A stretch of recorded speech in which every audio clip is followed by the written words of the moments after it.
Before we get started with this review, do me a quick favor. Close your eyes. Now picture a vast, wintry landscape full of snowy mountains and dark caverns. And across this landscape, a lone hero trudges, fighting his way past goblins and yetis and orcs, trying to get back to his family. Now, picture the hair of the main character. Open your eyes. Did the main character have red hair? No? You're a ginger racist. But ginger racism aside, Unto the End is a buffet of game ideas shoved into a tiny little package. And this short but sweet game has a unique style and combination of different gameplay elements that might just hit your sweet spot. And while the game doesn't offer much in the way of progression, it stops just short of overstaying its welcome. Hi, my name is Steven, and as you can tell from my red quarantine poof, that I'm a ginger, and I want to say welcome to the Ginger Gamer Guy. That is a lot of ginger all at once. I apologize, nobody needs that much ginger. Anyway, welcome to this gaming channel. We are new here, but on this channel you will find reviews like the one you're watching now. You'll find gameplay videos with and without commentary, so you don't have to see this poof all the time. I mean, the face is great, but the poof, we gotta rein this in. Quarantine has gotten the best of us. But anyway, if you like this video, give it a like. Every like this video gets, a ginger somewhere gets a soul. It's a miracle. I got my soul last week and I am doing great. But anyway, if you don't like this video, no worries, go in peace. Leave a comment, tell us what you didn't like about it. That way we can do better next time. Anyway, I hope you enjoy it. Welcome to the channel, and here's the review of Unto the End. In Unto the End, you play an unnamed, unfaced ginger protagonist that has some serious Game of Thrones red beard guy vibes going on. I forget that guy's name.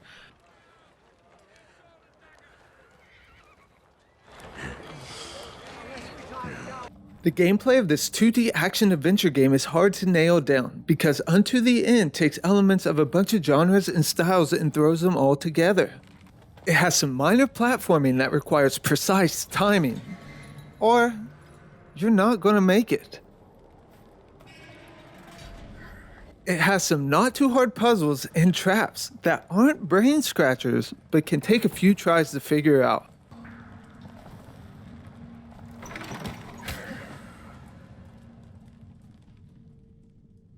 Unto the End also has some survival elements that require basic resource management if you want to have a chance of surviving this harsh and unforgiving world.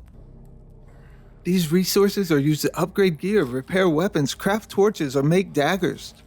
One cool addition to Unto the End is the barter system. Throughout the game you'll come upon certain characters, even enemies, that you can barter with. And if you trade correctly, you can get enough resources to upgrade your gear. Or, if you're super savvy, you can get key items that let you avoid entire combat scenarios. At one point in the game, I didn't battle for over 30 minutes as I made my way through a hostile village just because I had the right key items that I traded for. I love this.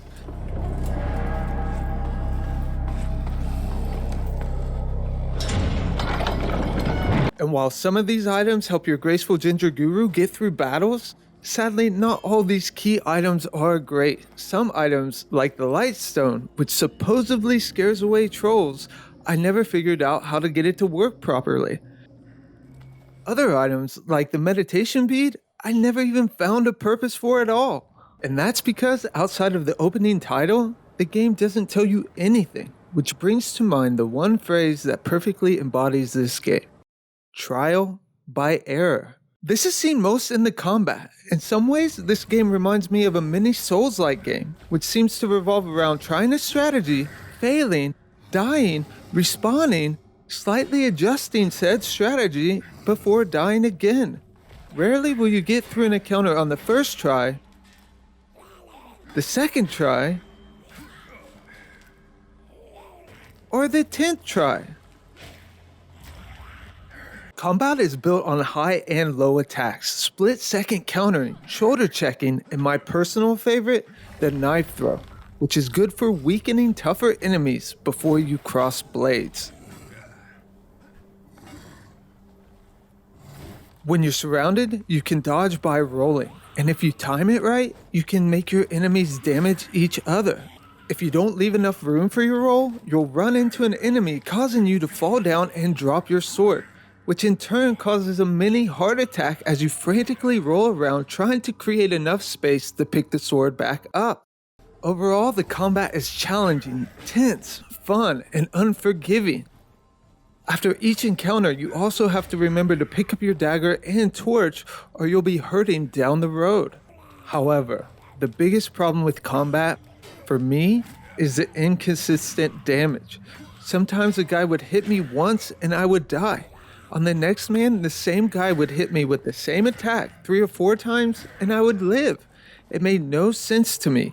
Even at full health, you can never tell how close you were to death because the amount of damage each hit generates seems random.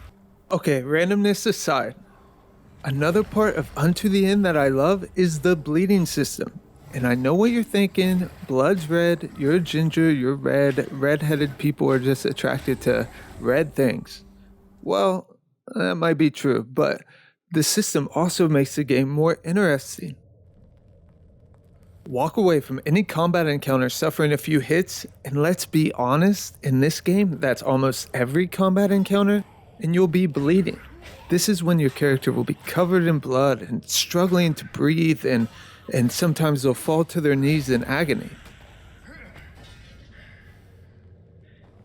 And if you don't heal your wounds soon, you'll die. And because the game stops saving once you start bleeding, you'll respawn before your last combat encounter.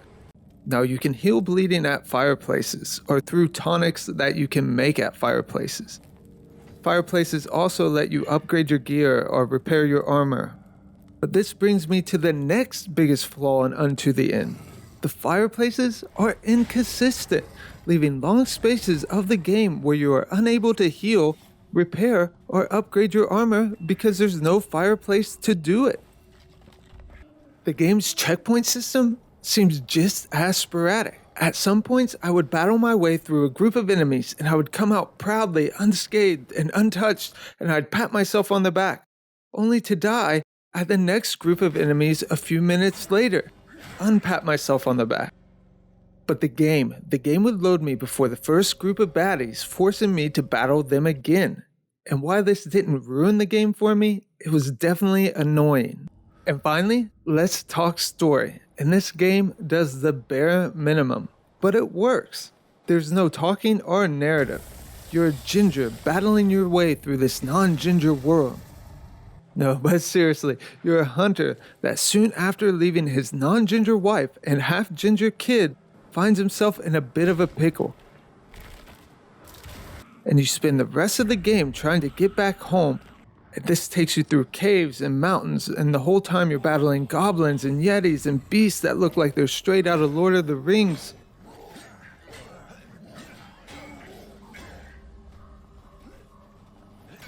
The landscape is riddled with a handful of secret rooms that lead to mostly meaningful upgrades. But some things, like I mentioned with the meditation bead, I never figured out what it does. Overall, the game took me around 2.5 hours to beat. However, I had to start over twice because I messed up the audio on my first 2 recording sessions. Have I mentioned I'm new at this?